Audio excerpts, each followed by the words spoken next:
So even that war on the truth that Netanyahu is waging in Gaza, that's why he's not allowing people to enter Gaza and killing journalists left and right.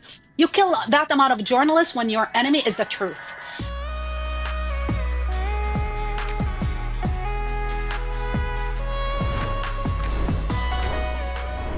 Welcome to Assembly Required with Stacey Abrams from Crooked Media. I'm your host, Stacey Abrams.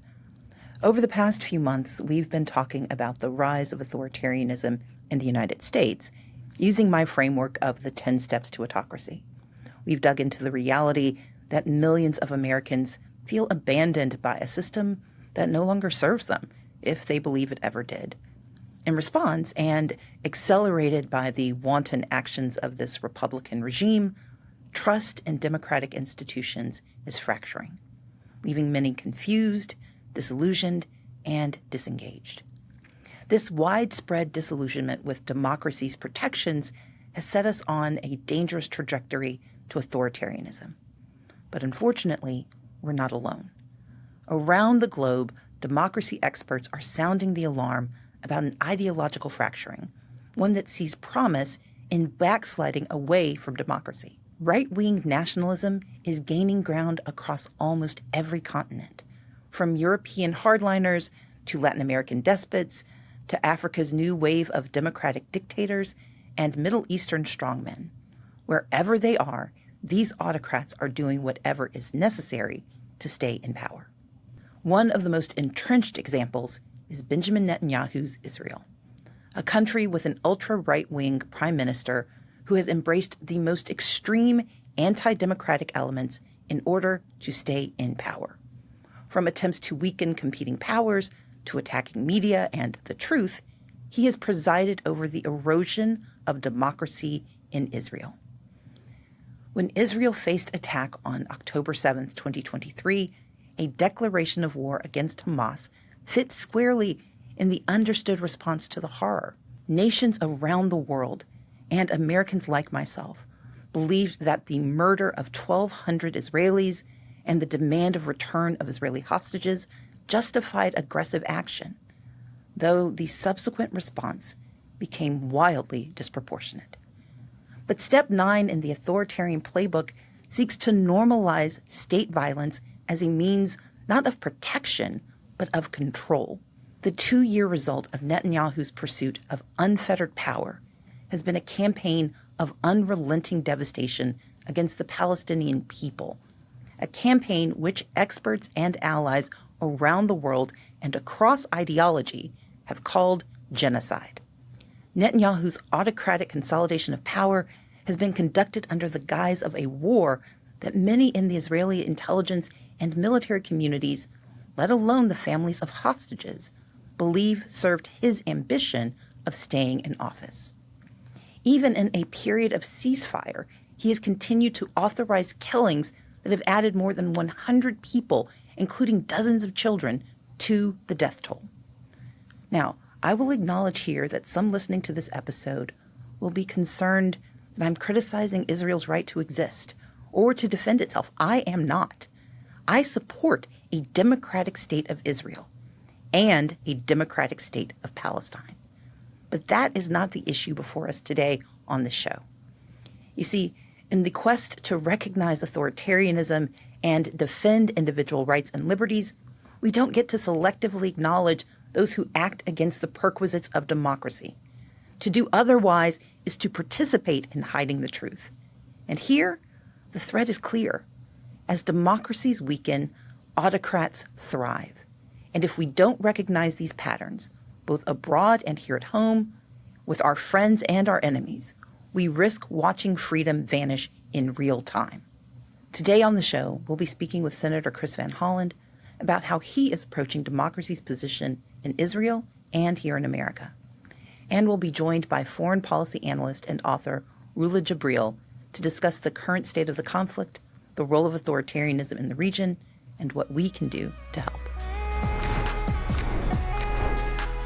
Rula, thank you so much for joining today on Assembly Required.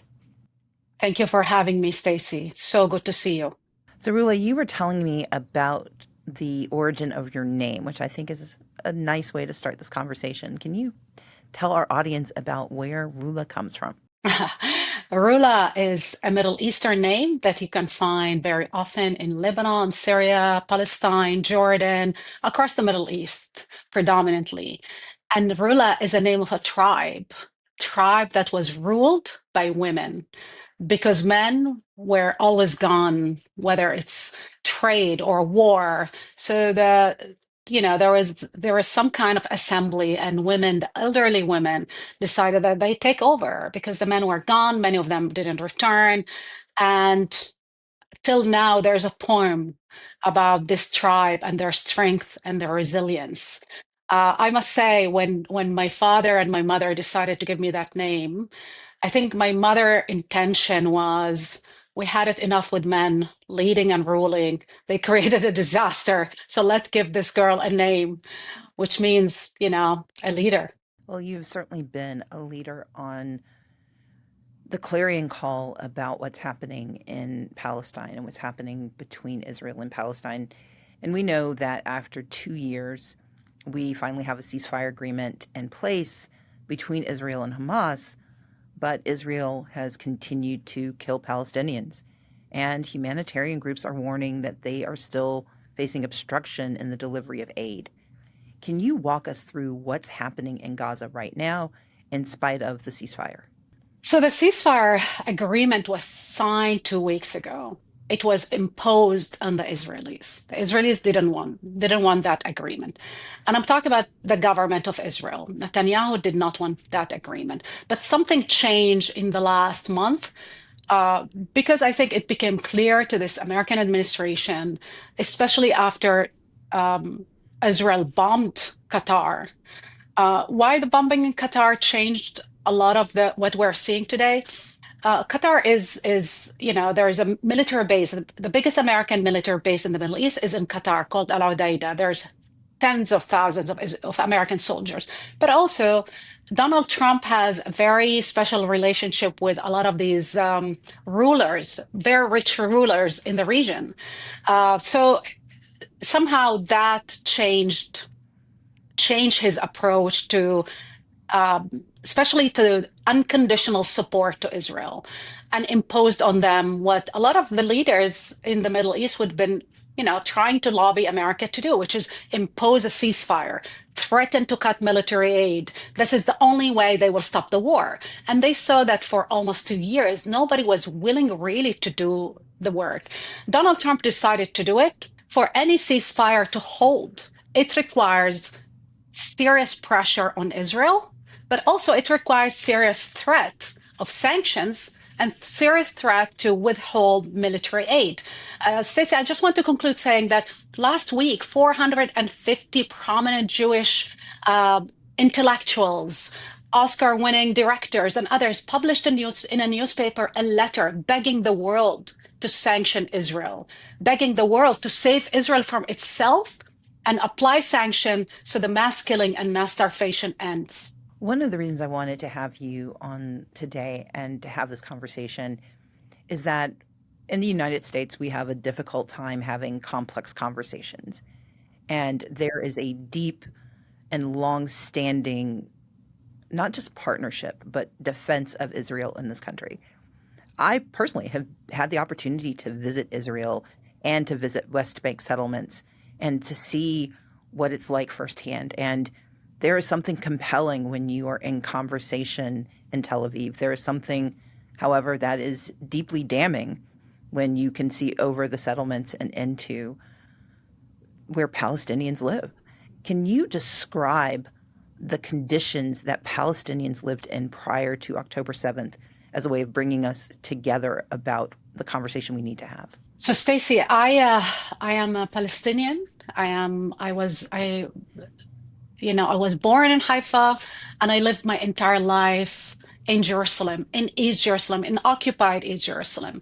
I am a member of the Afro-Palestinian community. So we are Palestinians who happen to have their ancestors also be African. And we have an amazing neighborhood in the old city of Jerusalem called Bab el Majlis. And it's at the center of that neighborhood, next to the Aqsa Mosque. Very close to it, there is a Holy Sepulchre, which is the most important church. The keys of that church are in the hands of a Muslim family. The protector and the custodian of that church for centuries have to be, was and continue to be two Muslim families, An-Nashashibi, Asari. Those Muslim families wanted to protect the church. I think that's the biggest honor to protect the church. I think there's an unspoken agreement in Palestine for centuries, which is communities take care of each other. The freedom, our liberty, our rights are intertwined. And to be upheld, they have to be upheld for everyone. Otherwise, it doesn't work. And I think that was a history that we were told as children. At a very young age, we were told by our grandparents and our parents, and that is the soul of Jerusalem.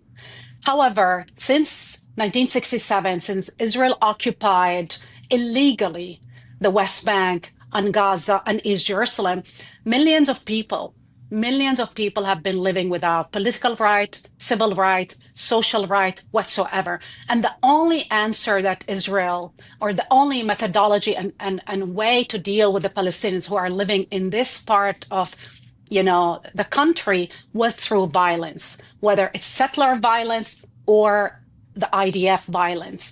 And the saddest part that a lot of people who claim to be friends of Israel ignored at the core that Zionism and especially the laws that were emanated, especially the 2008 law that says that Israel is a state and a country that is exclusively for Jewish Israeli. It's only them that have the right to self-determination. The problem with that declaration, that means the millions of Palestinians, 7 million Palestinians, if you exclude them from the right of self-determination, you're declaring your country as, I don't want to even choose the word racist, an apartheid country that have sets of laws and rules that are different, depend on your ethnicity. America was always going to be a great nation. It has so many incredible, element to it, but it had slavery and it had Jim Crow. You cannot study the history of America looking at sending a man to the moon and Lincoln, but not study what happened to African Americans. Exactly the same for Israel. I think it's paramount at this point to look at the reality for what it is, to look at the laws. We have segregated laws, we had racist laws, and we have also laws that apply only to Palestinians. The Israeli parliament approved a motion for death penalty only for Palestinians if they are convicted of terrorism. What if an Israeli convicted of terrorism? Well, they said the law doesn't apply to him because he has a superior status. What is that superior status? His religion. I have a Jewish husband. My Jewish husband, who was not born in Israel, who is not an Israeli citizen, would have a superior status than I do and my entire family simply because of his faith. And who I am born in that country, and my ancestor for centuries lived in that country, we have no rights. This is exactly the heart, the core of the conflict. Is your answer a two-state solution? And if so, how would that manifest itself? I mean, you've just described what is necessarily a religious ethno-state for Israel, and I would presume the same would be intended for Palestine. But what would a two-state solution look like in your mind? In 1993, Palestinians gave the biggest concession ever. They signed an agreement accepting 22% of their historical land, accepted the West Bank and Gaza. And they decided, we need to move forward. We need a state. We need to give our people hope and self-determination. That 22% was all that left that they thought that they could take, but also they were open for some kind of federation. with the Israelis. And I think the whole reasoning behind it, a lot of our thinking that we together as two nations, we have the younger generation. I mean, Palestinians are like, if you look at 70% of Palestinians are under 30. So you have a lot of young people. You look at the Israelis, like there's a lot of brilliant technological development and, the startup, all of that. So we thought together we could create truly, the city on the hill for the entire Middle East. Give an example of how we can treat each other with respect, but also how we can move forward through diplomacy, dialogue, coexistence, and not colonization. But then you had a force, which is the far right in Israel, that killed the prime minister of Israel who signed that agreement, that incited against any politician who would dare to talk to the Palestinian and treat them as if they're equal human being, because they continue to call us animals. Stacey, one of my first memories as a Palestinian, I had, like you, this beautiful curly hair before I started doing television, where they told me that I have to iron my hair. But I had this curly hair, and I remember I was going to school at age 6 with my dad. And there was an Israeli soldier in front of our neighborhood, because every neighborhood in Jerusalem, you have like, a station of Israeli military.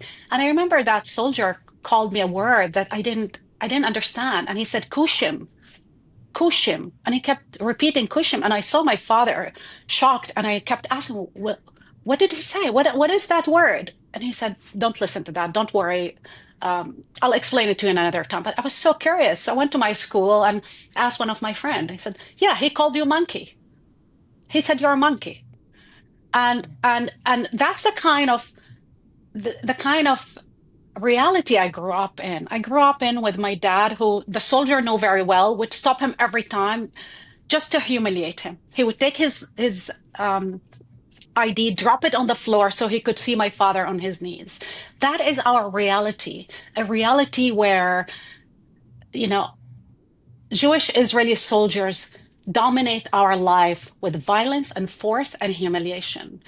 On multiple occasions, when you go to the airport, the kind of degrading treatment where you have to, that many women are subjected to, myself included, which is, the cavity search. Whatever future we have, we need to tackle that supremacist idea that you are better than others, that your own safety depend on the mass slaughter and mass starvation of others. That idea need to be de-radicalized in the Israeli society. It can only happen when we have open discussion about what is said every night on an Israeli televisions, what is said every day on the Israeli parliament, and why they feel openly happy and entitled to use that kind of language against Palestinians. That kind of language, I'm sure, was used in America against African Americans and Latino Americans. And it took society a lot of years to see that it all starts with words, with dehumanization, with collective criminalization.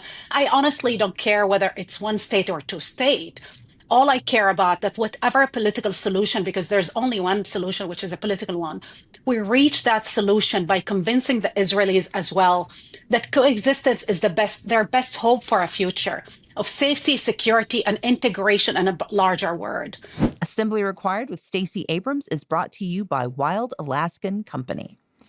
My family grew up near the water, so seafood was pretty much just like chicken. Most of us now live in Georgia, miles away from the Gulf of Mexico and the fresh catch of the day. That's why I'm glad I can send Wild Alaskan Company seafood right to my parents' door. Wild Alaskan Company is a terrific way to get wild-caught, perfectly portioned, nutrient-dense seafood delivered directly to your door. My parents love the convenience and the variety. From Pacific halibut to the Pacific cod to varieties of salmon, they never have to miss out on a seafood feast. The fish from Wild Alaskan Company is 100% wild caught, never farmed. This means there are no antibiotics, GMOs, or additives, just clean, real fish that support healthy oceans and fishing communities. Wild Alaskan fish is frozen off the boat to lock in taste, texture, and nutrients like omega-3s. And it is sustainably sourced. Wild caught from Alaska, every order supports sustainable harvesting practices, And your membership delivers flexible shipments, expert tips, and truly feel-good seafood. Try it risk-free. If you're not completely satisfied with your first box, Wild Alaskan Company will give you a full refund. No questions asked, no risk, just high-quality seafood. And not all fish are the same. Get seafood you can trust. Go to wildalaskan.com/assembly for $35 off your first box of premium wild-caught seafood. That's wildalaskan.com/assembly for $35 off of your first order. And thank you to Wild Alaskan Company for sponsoring this episode. Assembly Required with Stacey Abrams is brought to you by bookshop.org. Where you shop for books matters. When you purchase from bookshop.org, you're supporting more than 2,500 local independent bookstores across the country. In fact, I just finished God of Jade and Shadow by Silvia Moreno Garcia, ordered from bookshop.org. Remember, independent bookstores do more than sell books.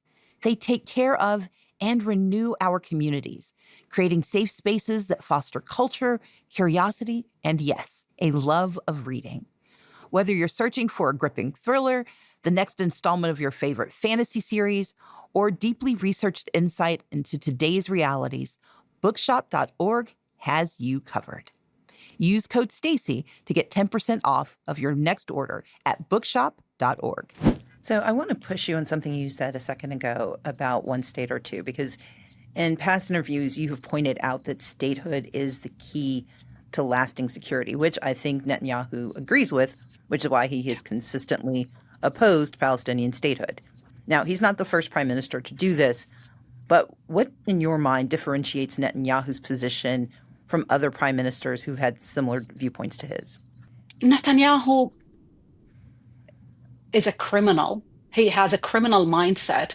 He doesn't believe in any rules and any laws and anything. I mean, he's on trial for corruption in his own country. But he has no problem 2 years ago incorporating and getting in his own government people who are convicted terrorists, like Ben Gvir. Ben Gvir was convicted for terrorism and racism and incitement to violence, convicted by an Israeli court. Yet he had no problem getting that guy to be his interior minister, the minister of national security, who is in charge of arming the settlers who attack Palestinians every night. Netanyahu is so ruthless, but he's so ruthless that he preferred to negotiate with Hamas, arm Hamas. He is currently arming ISIS in Gaza, and the objective of having ISIS there so ISIS can fight Hamas. This is the kind of thinking that got us to October 7 in the first place. 2 days before October 7, he allowed the Golani units on the border to be taken from the border to go to protect the settlers in occupied West Bank where there is no Hamas. Again, he underestimated Hamas, and here we are. There's something that disturbed me about Netanyahu profoundly, is how he treats his political opponent. When Obama came to office, I remember the kind of disgusting racist rhetoric by the Israelis, especially the government of Netanyahu, against Netanyahu. And I remember the wife of the Minister of Defense making a joke saying, I like my coffee black and weak like Obama. And I always remember when Netanyahu was at the White House, he was wagging his finger in Obama's face because Obama wanted to do, a political diplomatic deal with Iran. So they have, to avoid a war, you have to cut a deal. You have to compromise. He doesn't believe in compromise. But the kind of language and racism, and I thought about it, why did they treat the most powerful man on earth that way? If it's not a demographic threat, then it's an intellectual threat. Or threat. That's why they prefer to talk to Viktor Orban or to the fascists in Europe. They hated Obama. They continue to hate Obama because he was simply black. I want to talk for a second about the connection you just drew between Orban and Netanyahu.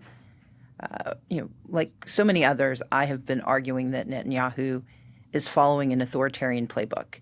And that, as you've laid out, goes from his attempts to weaken the judiciary to his fomenting of state violence. He and his regime have taken very dramatic anti-democratic steps, when it comes to the free press.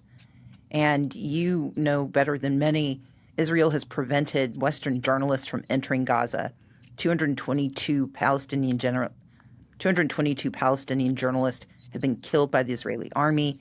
The International Federation of Journalists have recorded no comparable death toll since its formation. The death toll is higher than that of the Second World War, Vietnam, Korea, Syria, Afghanistan, and Iraq.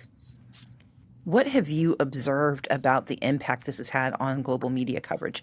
Many of the items you just laid out do not make it across to the U.S. We don't know these things. And so can you talk briefly about what you've observed and what biases you have seen when it comes to coverage from Western news outlets? Thank you for this question. Let me start by saying I wrote a book. The title of the book is Genocide. For me, the first chapter was Propaganda and Genocide. For the last 7 years, I've been teaching a course at the University of Miami titled Propaganda and Genocide. There's a direct correlation. If you visit any Holocaust museum, the first thing you see written on the wall, the Holocaust didn't start with a mass killing. It started with words, with criminalization, demonization, and collective criminalization. October 7, after October 7, I was very careful about the use of words and try to understand how they weaponized fear, the government. They start immediately by spinning stories that we know were almost impossible they had happened.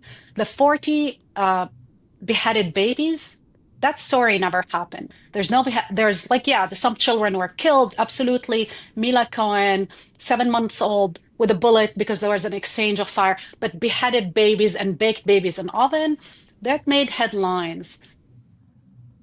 Then our Israeli colleagues said that never happened. But that story was never retracted. Nobody apologized in the international media, the American media. That was headline all over the world. I'm sorry to say this. Even some politicians said that they know of those beheaded baby. They saw pictures, and then they had to say, "Oh no." The White House came out and said, "No, maybe we heard about it from the Israelis, but we didn't see any pictures." But I believe that story paved the way for the mass killing of a lot of Palestinian children. 22,000 Palestinian children were murdered. When it comes to Israel-Palestine, I think for a long time, the Israeli government relied on a lot of our media here, not to ask them rough questions, but exactly to print their statements. When they killed 280 Palestinian journalists, 280 in 2 years, a lot of them photo reporter, a lot of them incredible journalists like Anas al-Sharif, Ismail al-Ghul, Maryam Daka, and so many. And when we asked the Israeli media, the Israeli army, can you tell us why were they killed? Said, "Oh, there was a camera, Hamas camera in a hospital, like in Nasser hospital." I was like, "What do you mean Hamas camera? This is Reuters camera." It doesn't matter. In the media, you could read Hamas camera. So there's no real, fact checking or accountability for telling lies. When Israel told us that some of the journalists were members of Hamas, we asked them, when did they become member of Hamas? And then they came back saying, well, this and that were members of Hamas in 2007 and 2008. This is when they started. I checked the names. Ismail al-Ghul, Anas al-Sharif were children when Israel claimed that they were members of Hamas. They were 9-year-old and 10-year-old. So the whole preposterous lie, and they continue to lie, and nobody is brave enough to say, Israel is misleading us on that. The only time they did it when Israel buried and killed 15 paramedics last March, they lied about that. They said, well, they had to kill them because they were scared that the ambulances had Hamas fighters. They asked them to put the light on. They didn't. The light was on, and we discovered that because somebody filmed themselves while they were being killed. A paramedic, his name is Ahmed, filmed himself and said, "This is my last message to my mother." Today in Israel, they fired the prosecutor of the Israeli army because she was accused of leaking a video. The video she leaked is from Stedman, which is a torture center in Israel, where Palestinian detainees were raped with a stick, were tortured, and some of them died. And all of that happened on video. She opened the investigation. They pressured her to shut down the investigation. Then, to prove that she was investigating a real crime, that she leaked the video. We have the video. Today, Netanyahu issued an arrest warrant. His government issued an against her for investigating the rape of Palestinian detainees. If this is not torture, I don't know what is. So Israel is committing crimes. It's not trying to investigate the crimes. It's actually trying to investigate and arrest the people who are investigating these crimes. Are there people in the Israeli government who understand that this is not just wrong, but that this is a seizure of power that will not stop? And the reason I ask is that in the United States, we have been fixated on Donald Trump because he is the president. But my constant warning is that while he may occupy the seat of power now, the intention is that power never leaves. And I wonder if you are finding within Israel, as we are trying to foment here in the U.S., competing powers, people who know that this is wrong, who want to do what is right. And what you've described is the authoritarian power of Netanyahu and his regime. Who is pushing back within the government? You just described a prosecutor who was willing to lose her job and possibly her freedom. Are there others in the Israeli government who are calling this out? Because that information is not making its way across to the U.S., but I think it's emblematic, if it exists, of how universal the responsibility to resist is. So I have more hope for America to resist Trump and Trumpism than in Israel. Again, the reason why I have hope for the United States is freedom of press. The opposition actually call out Trump every time he does something, but also the public opinion is clear about their rejection of what Trump is doing, including independent and a lot of Republicans, especially when it comes to the issue of Israel. For the first time, there's a clear debate within the MAGA movement. Why do we need to send Israel $30 billion when we're starving at home, when people are literally starving, when children don't have health care? So I think there's a real conversation that the country is having about why America need to bankroll and enable and protect a state that is committing those kind of crimes. It's not in America's national security. Whenever I would speak about Israel for the last 15 years of my life in America, I would be shut down. It's like, no, this is you can talk about anything, including the president being a fascist president. But if you say Netanyahu is a fascist, there's a panic. So even that war on the truth that Netanyahu is waging in Gaza, that's why he's not allowing people to enter Gaza and killing journalists left and right. You kill that amount of journalists when your enemy is the truth. This is a war on what kind of informations and what kind of knowledge and narrative American will be allowed to know about Israel. And I think the Iron Dome started cracking because of the genocide in Gaza and TikTok and the overwhelming information coming out of Gaza. People could not unsee what they've seen, so they start changing their opinion.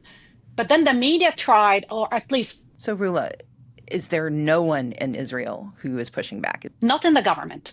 Okay. I would say there's one thing that there's human rights organizations, B'Tselem, Breaking the Silence, others, but they are out the government. In the government, we know one thing, even the opposition believe in the annexation.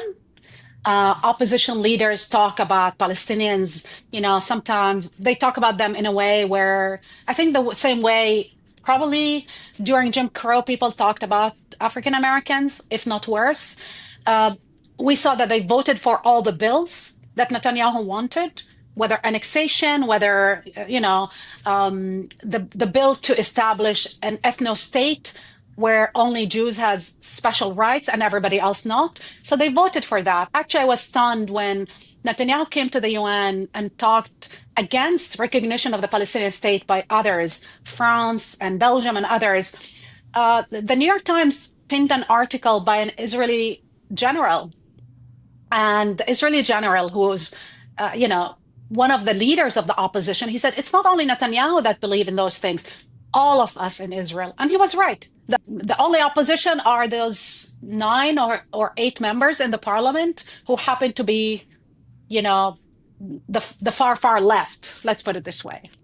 So, Rula, you've given us a very damning and comprehensive image of what is happening. And I always like to ask our guest, what can we do to help? I'm not sure there's an answer, but I'm going to ask you the same question. What is the most constructive way for people who have been moved by this conversation to support the Palestinian people right now? I would say 3 things. And I would put on top of that, for me, the most important thing, I think we're reaching a Schindler's List moment now. Whoever we can evacuate out of Gaza, who want to leave, we need to help them leave, because whoever will stay will be exterminated. Israel decided that Palestinians in Gaza should not exist. So whether it will take them 2 years, 3 years, but the decision has made. So if there's a place to evacuate children, we have 60,000 orphans, students, people who would like to study. I mean, Donald Trump now is preventing, and Rubio decided not to give visa to children, especially injured children from Gaza or students. So I'm happy to be doing this actually with other European countries, in Ireland and in Italy. Spain has their own thing, but if anybody has the ability to encourage other countries, I think that would be a good outcome. Second, what we can do here in the United States, I think we need to work on the Democratic Party to make them understand that those pro-Israel donors who wants to dictate the kind of agenda, the kind of platform that Democrats will have on Israel. And I think we need to invite a lot of our allies, progressives, to make them understand that we cannot be viewed as the party that talk about civil rights and human rights and democracy, yet take money from the pro-Israel lobby, whose only strategic goal, is to send arms and armament to Israel. So I think this is before this genocide, people were willing to forgive this or ignore it. I don't think they can now. If we want young people to vote in masses, if we want minority to vote in masses, we need to listen to them. We need to be consistent. We cannot lecture them about democracy and dignity and human rights and about how Ukraine has the right to defend itself because it's an occupied nation, but then turn around and ignore what's happening in Palestine. We have now documented proof by American officials, many of them who resigned from the State Department and others, that prove that Israel committed war crimes. 61% of American Jews believe Israel is committing war crimes. Yet our own laws in America, the Leahy law, says any country that violates human rights, use starvation as a weapon of war, or commit war crimes, we cannot continue to aid or send military aid to that country. Yet I think America is violating its own laws in this moment. And I think this is a topic we can win on. Winning on meaning conditioning military aid to respect of those laws. So I think there should be a conversation with the Democratic Party about the kind of messages, but the kind of policy you put in place. I think we need to understand that the future, whatever you will do in foreign policy, the issue of Gaza will come out. This is a Gaza generation. We had a Vietnam generation, an Iraq generation. This is Gaza generation. A very sobering, very informative, and incredibly important conversation. Thank you so much for joining me here on Assembly Required. Thank you. Thank you, Stacey.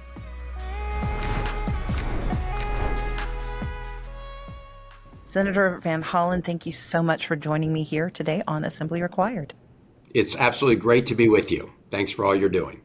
Well, I want to thank you for what you've been doing. You have been a very clear voice and a very important show of courage in a moment that sometimes feels devoid of it. We just spoke with foreign policy analyst Rula Jebreal, who broke down what's happening in Gaza, what's happening in Israel. And I wanted to start with asking you to talk about the ceasefire plan and the 20-point plan that's been promoted. Will the ceasefire hold? And what is your analysis of the proposed long-term plan for Israel and Gaza? Well, these are very big questions, of course, and I don't know for sure whether the ceasefire plan will hold. It's very fragile. I'm glad that we finally got a ceasefire, finally got the return of the living hostages, finally began to get more humanitarian assistance into people who were starving in Gaza, although we still need a lot more humanitarian aid to go in. This was a big step forward, long overdue, should have happened earlier. But of course, the next part of the plan may be even harder in some ways, because now we've got to go from a ceasefire, if it can hold, to actually the next day, the day after, in Gaza, with the ultimate goal of having the Palestinian people being able to govern Gaza as they need to be able to do. And in my view, set the foundation for what ultimately would be a two-state solution, connecting Palestinians Gaza to Palestinians in the West Bank. And to get through the 20-point plan and arrive at that destination is going to require sustained and concerted efforts by not just the United States, but many others. Well, you and Senator Jeff Merkley visited Gaza's borders back in August, and you were near the borders with Egypt and Israel, as well as the West Bank and Jerusalem, and you monitored international aid, how it was getting through, how it was being distributed. Can you walk us through not only what you saw on the ground, but what needs to happen next? Yes, Stacey, Senator Merkley and I were there at the end of August. This was before the ceasefire. And just a little trickle of aid was getting in. You know, it had followed a period of many months earlier this year when there had been a complete embargo placed on food and other humanitarian assistance into Gaza by the Netanyahu government, a total cutoff. And then they replaced the UN humanitarian system aid delivery with this group called GHF, Gaza Humanitarian Foundation. There was nothing humanitarian about it. But back then, we went to the Gaza border. That's the border between Egypt and Gaza. And we were able to walk up a tall building and peer over the border. The city of Rafah had been just reduced to rubble. Nothing really sustainable at all there. And that, of course, is the challenge with all of Gaza. I mean, it is totally reduced to rubble in so many areas. The scale of devastation and death is enormous. And that is why it's going to require a huge sustained effort to try to begin the rebuilding. Over 60,000, Palestinians have been killed, over half of them women and children.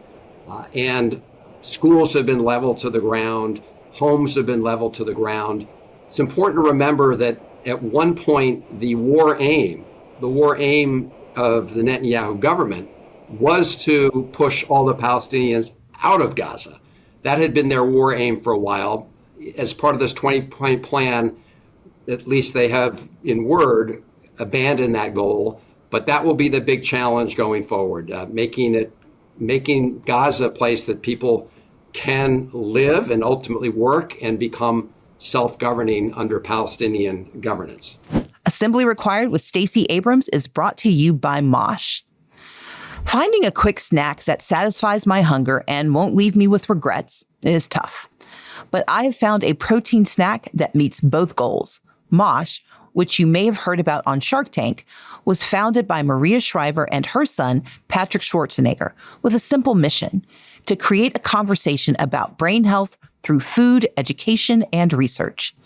Maria's father suffered from Alzheimer's, and since then, she and Patrick have dedicated themselves to finding ways to help other families dealing with this debilitating disease. Mosh joined forces with the world's top scientist and functional nutritionist to go beyond your average protein bar. Each mosh bar is made with ingredients that support brain health, like ashwagandha, lion's mane, collagen, and omega-3s, plus a game-changing, brain-boosting ingredient you won't find in any other bar.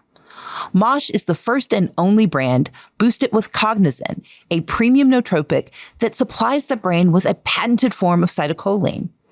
Mosh bars actually taste great and come in 9 terrific flavors, including 3 new plant-based flavors: chocolate chip cookie, hazelnut chocolate chip, and peanut chocolate chip. But here's the best part to make you feel good. Mosh donates a portion of all proceeds from your order to fund gender-based brain health research through the Women's Alzheimer's Movement. Why gender-based?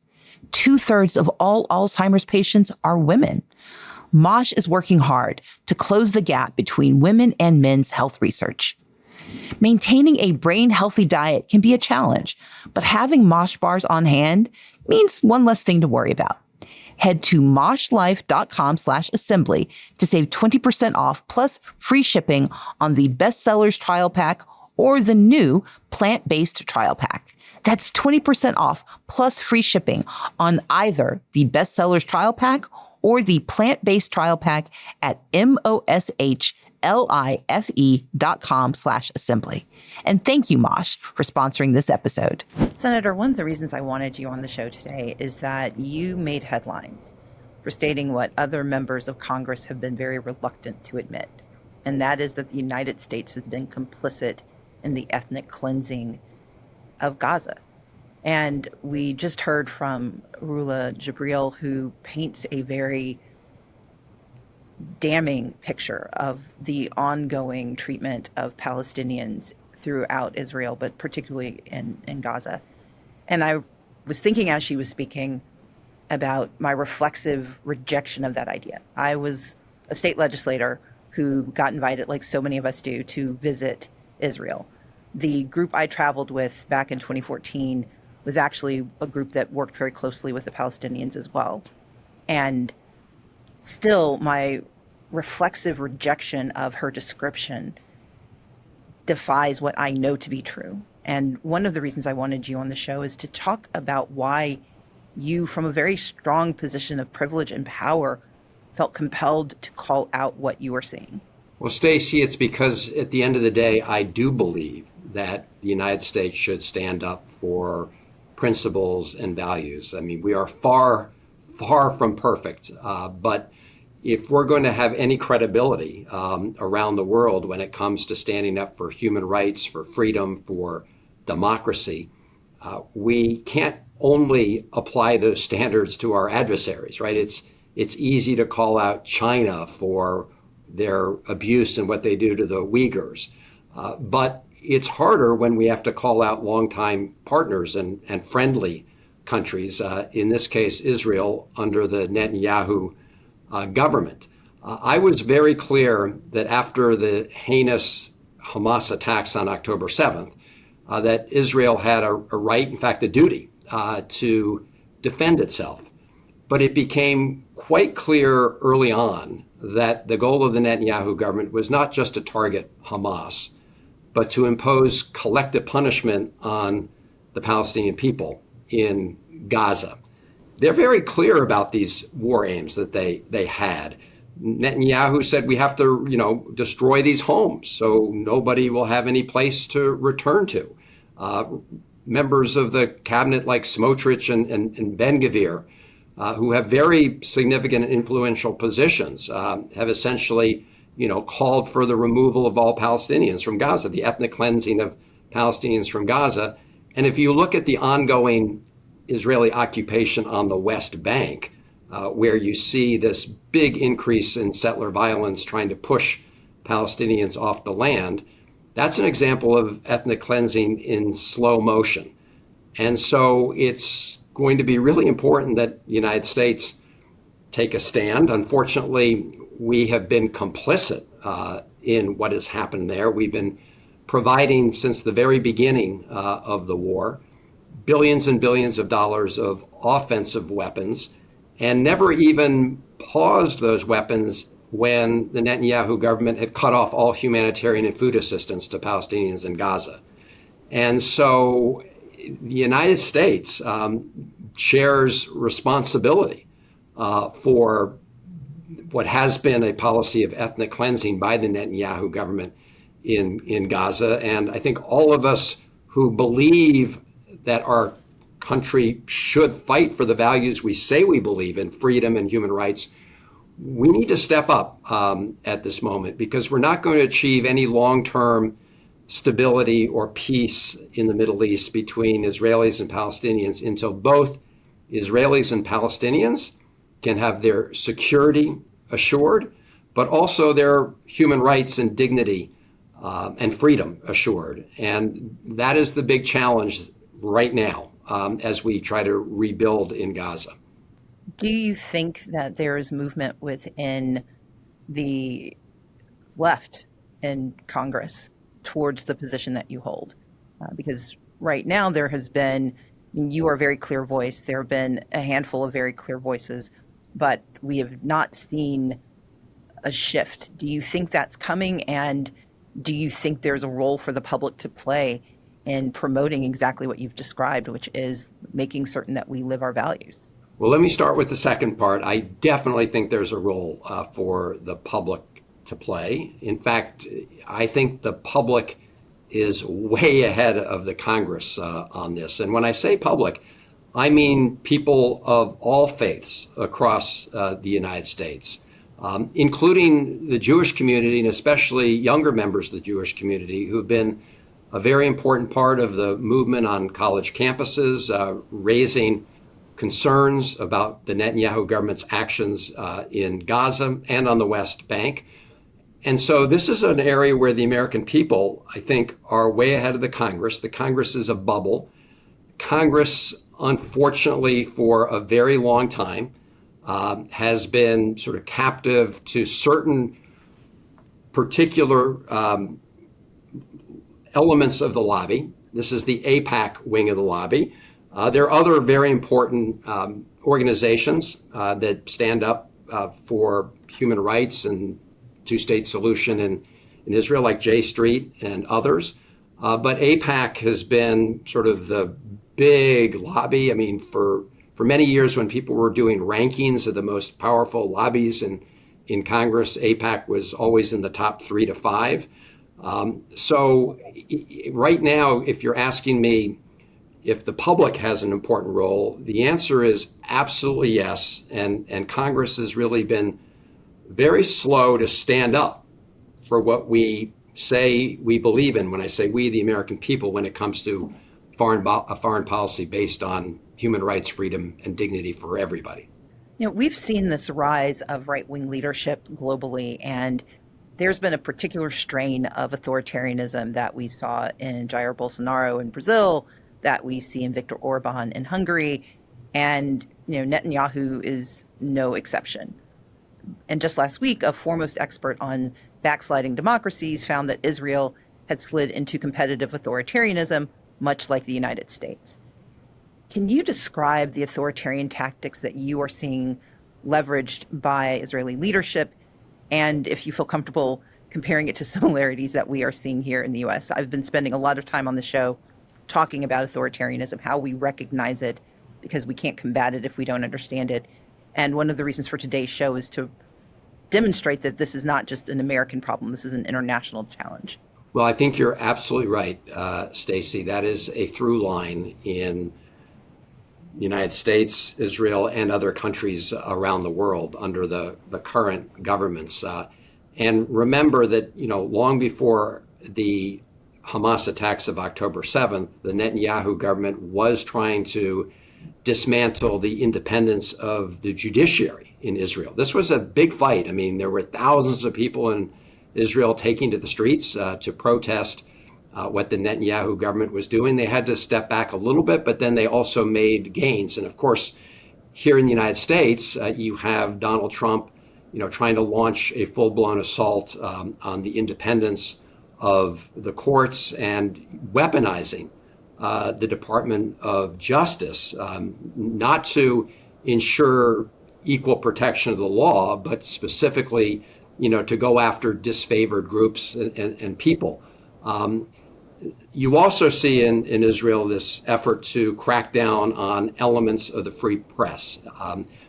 Recently, the independent newspaper in Israel, Haaretz, that has done a good job of exposing the actions of the Netanyahu government in Gaza as well as the West Bank, has come under a lot of fire. I mean, there are folks who are associated with the Netanyahu government who are trying to literally, shut down parts of it, push it to the side.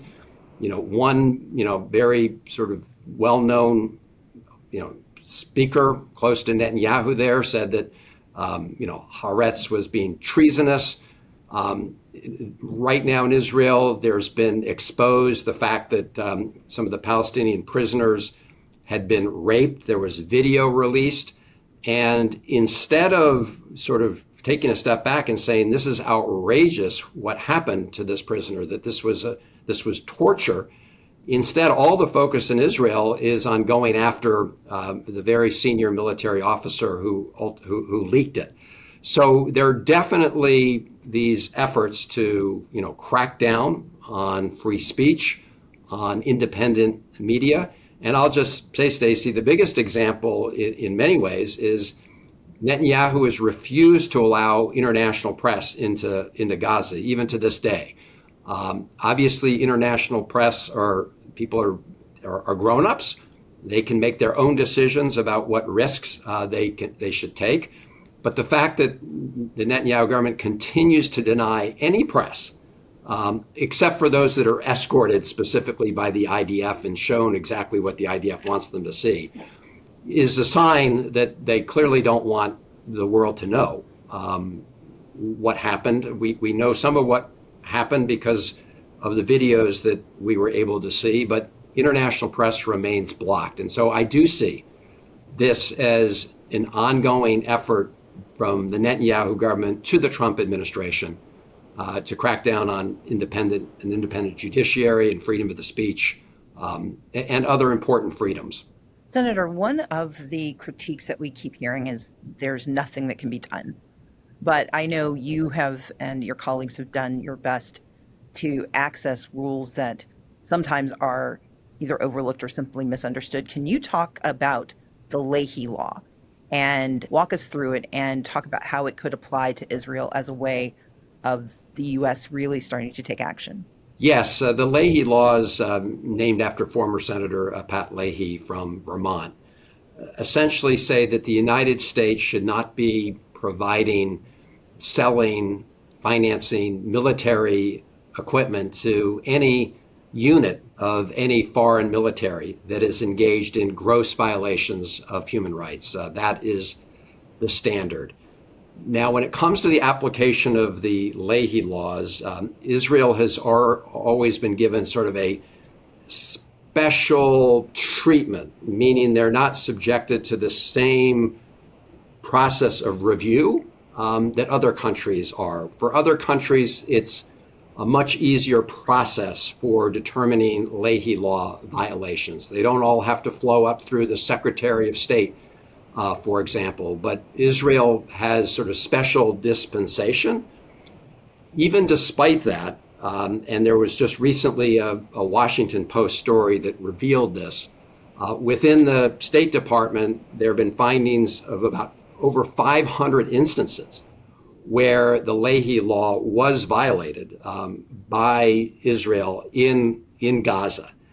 And one of the great frustrations that many of us have had is that despite those findings within agencies at the State Department, both during the Biden administration and now I'm sure within the Trump administration, those efforts to expose that wrongdoing have essentially been squashed.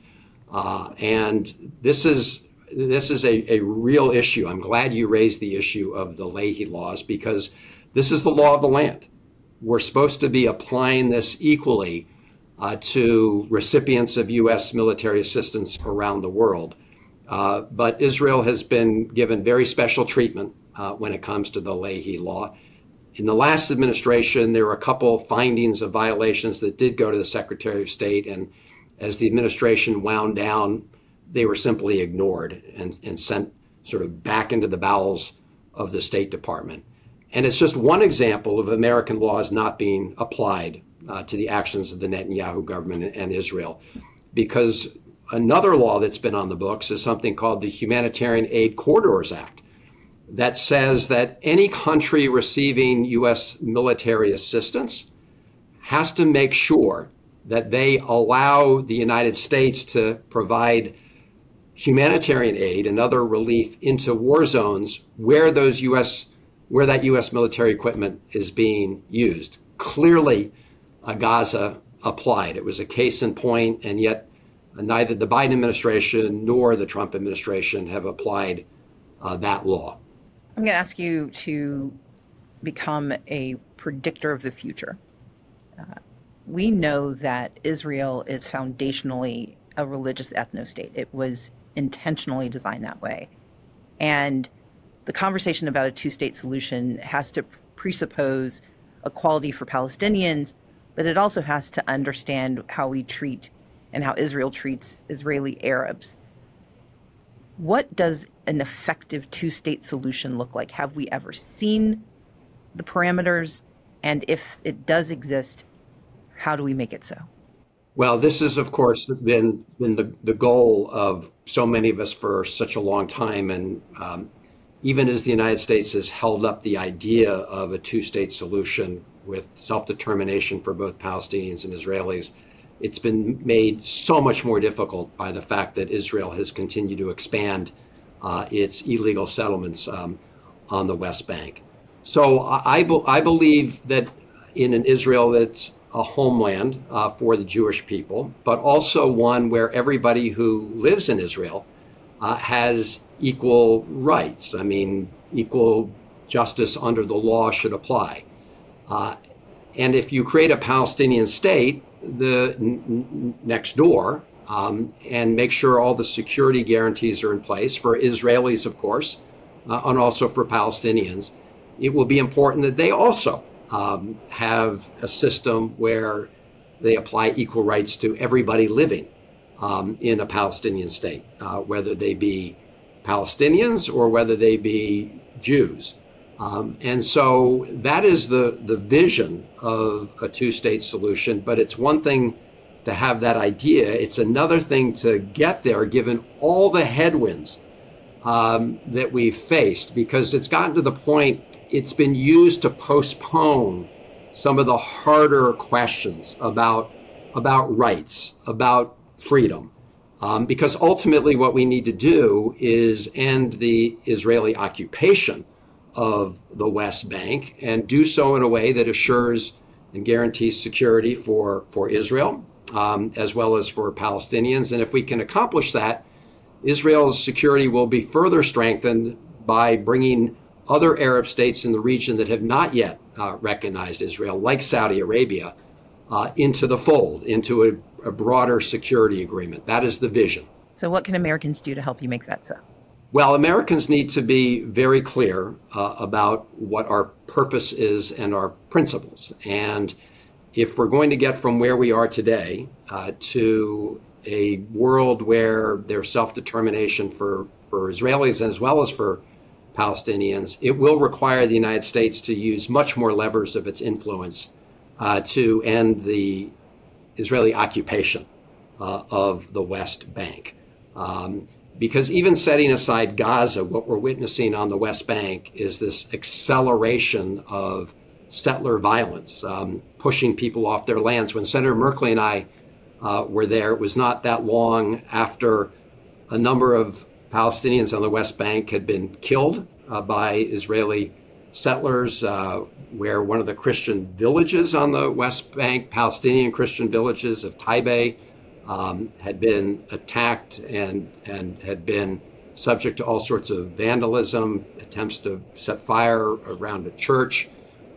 So ultimately, the United States needs to decide, are we going to be serious about calling for self-determination and security? Yes, for the Israeli people in Israel, but also it has to be yes for Palestinians.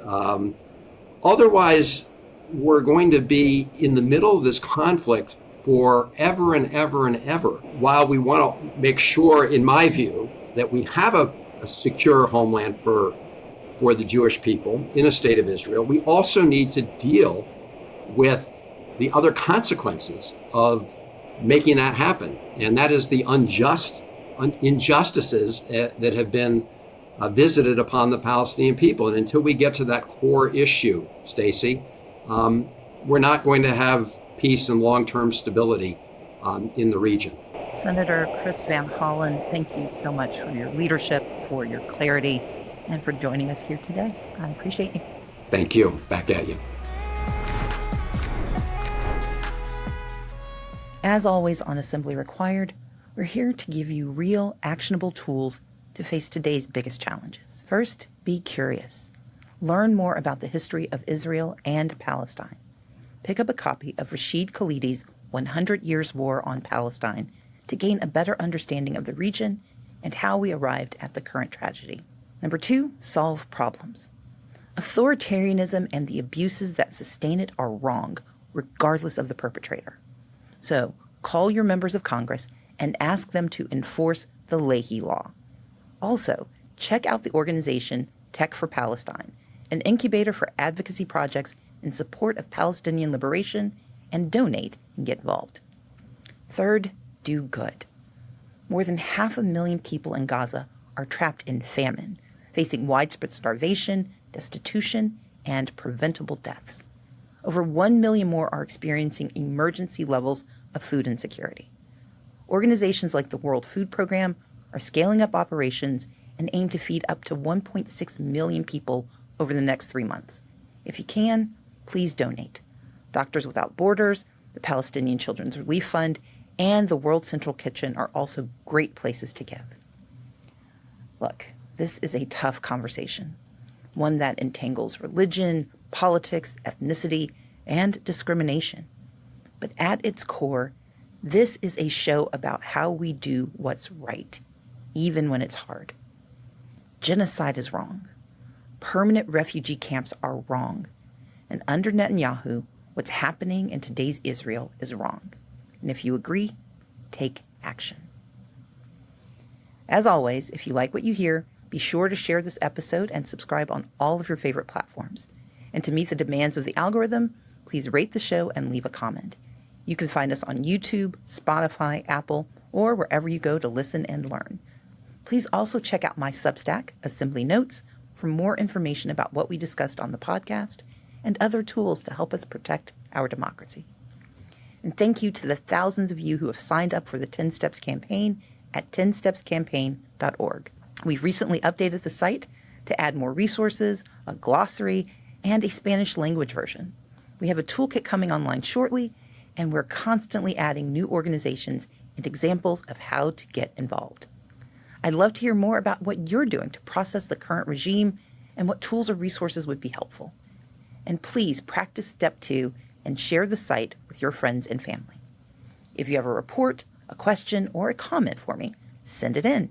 You can start with an email to assemblyrequired@crooked.com or leave us a voicemail, and you and your questions and comments might be featured on the pod.